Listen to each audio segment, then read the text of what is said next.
What's going on, guys? This is Miasin, and this is it, man. The Drytron deck profile that I told you guys I was gonna do. At the same time, nobody really watched my Drytron combo video, so I'm not really expecting this video to go, like, super viral.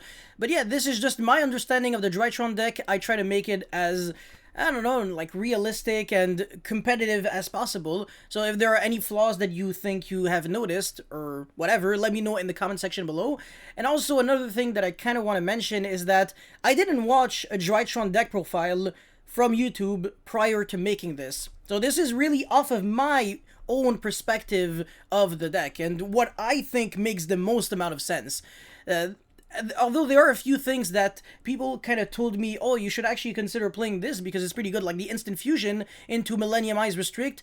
I didn't think of this on my own, but for the most part, everything here is just, yeah, it's really just, I was testing the deck a lot, and this is how I ended up getting it. So before you start, friendly reminder to like and subscribe, and now let's jump right into it. So I'm playing a bunch of hand traps.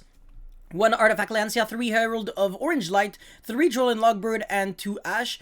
I kind of feel like I should have organized them, but how many is that? 4, 7, 9 hand traps. Pretty good. Herald of Orange Light is only a hand trap if you draw a fairy alongside with it.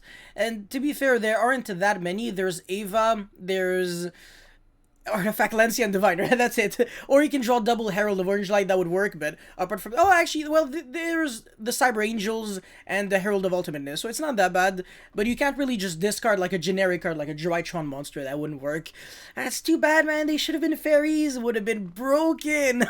Oh my god, yeah, the deck would have been even more tier 0 than it already... Well, to be fair, with 1 Ben 10, I don't consider this deck tier 0 at all, but with 3 Ben 10 and with Union Carrier, probably, yeah, it probably would have been tier 0, because then the deck would be way too consistent, and yeah, you just couldn't brick, because literally any Drytron plus Ben 10 would be the nuts, but yeah. Anyways, moving forward, we have Divine of the Heralds, of course, at 3. On normal or special, even though you're never gonna special summon this card, the reason for that is because if you do, it's going to kind of clash with the effect of the Drytrons that say you can't special summon monsters the turn you activate the effect of the Drytrons if the monsters that you're special summoning can be normal summoned or set.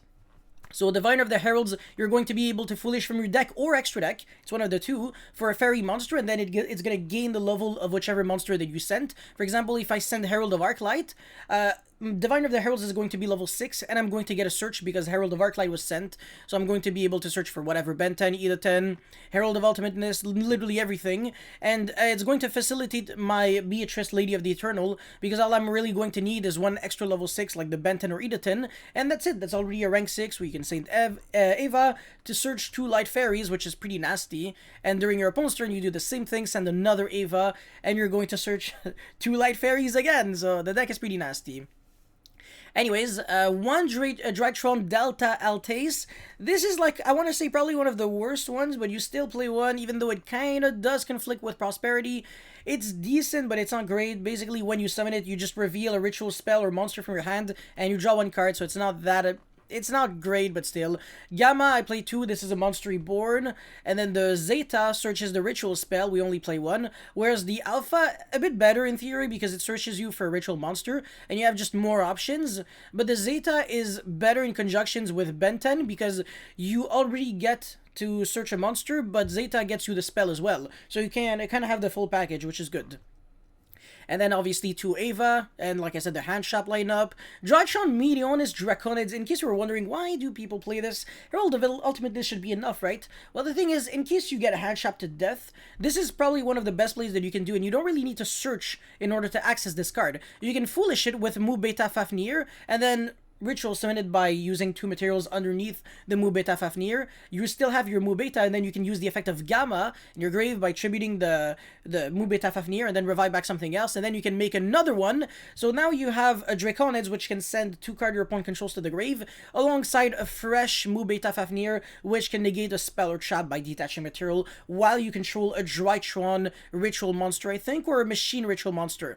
Still, pretty nice. You get 2 negates, just like that. Easy, through Droll and Logbird, through hand traps. Doesn't do anything, man. This deck is so good.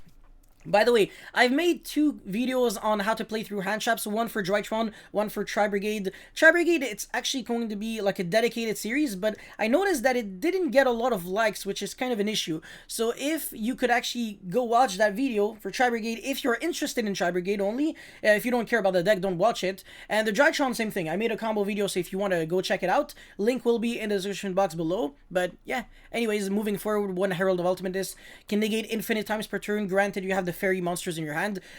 One thing that I do want to say is that it sends from hand to the grave as part of the cost, so it's not discard, meaning that if you're under Macrocosmos Dimension Fisher, you won't be able to negate anything. So Banish of the Radiance is actually a good floodgate monster to summon against the Herald of Unlimitedness going second.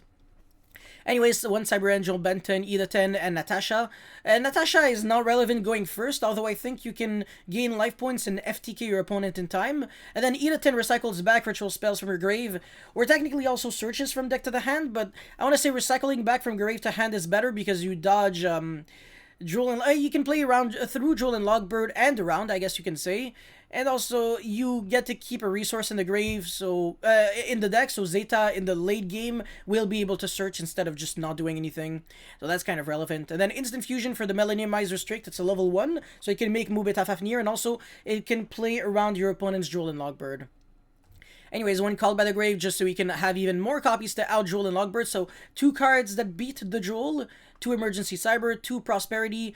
I'm not playing 3 of these cards because it would be super breaky. I would just have a bunch of redundant cards. The deck is already quite consistent, and if you start playing 3, 3, 3, 3 of everything, it's going to not be ideal.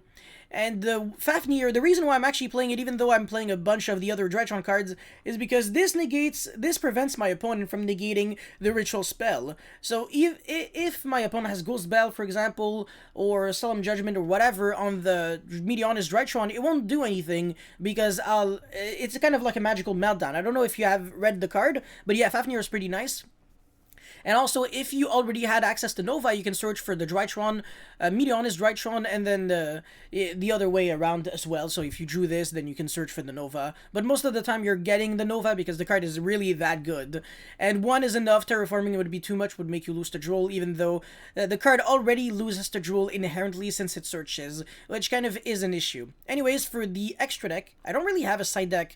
And I barely really have an idea section. I mean, Cyber Elton is cute because they're all Light Machine and it's searchable by Cyber Emergency. Gamma's not really playable. That Gamma is good, but not this Gamma. Roll the Purple Light and Green Light. Merkaba, Medionis, Quadrantis, whatever. This is like a Harpies Feather Duster. Herald of Perfection if you want to play the Dawn of the Herald with pre-preparation of rights. It could be interesting. Then Constellar, Ptolemy M7 for more rank 6 plays. Nova because of the invoked, the Dragma cards. And then this is cool, I talked about it in my combo video, Utopic Future and Utopic Future Dragon. So it's just a cute way you can make 1 extra negate by using 2 Mu Beta Fafnir, but it requires too much space in the extra deck, so it's not really worth it. And then Underworld, Goddess of the Closed World, Link Rebo, Preparation of Rites. Just not really needed. Alright, now for the extra deck. Yeah, sorry. Millenniumizer Strict, Elder Entity Entis, Herald of Arclight, Zeus, Beatrice, Downward Magician, 2 copies of Mu Beta Fafnir. Alright, Kiki Nagashi Fucho. Ha ha ha. Unaffected by other card effects. Once per turn, quick effect, you can detach 2 materials from this card. For the rest of the turn, this card cannot be destroyed by battle. Also, you take no battle damage from attacks involving this card. This is one of the best ways to secure a way to make Zeus, and this assembled Nightingale can attack directly. So yeah, these 2 link ones, Xyz rank 1, sorry, are really just there to make Zeus easier. And then there is Appaloosa, Unicorn, Phoenix, Masquerena, and Relinquished Anima. So yeah, that's pretty much it for this beautiful Drytron deck profile. Really hope you guys were able to enjoy and learn a thing or two. If you did, make sure you smash the subscribe button. That would really motivate me a lot to keep making videos like these. And I'll see you next time. Peace.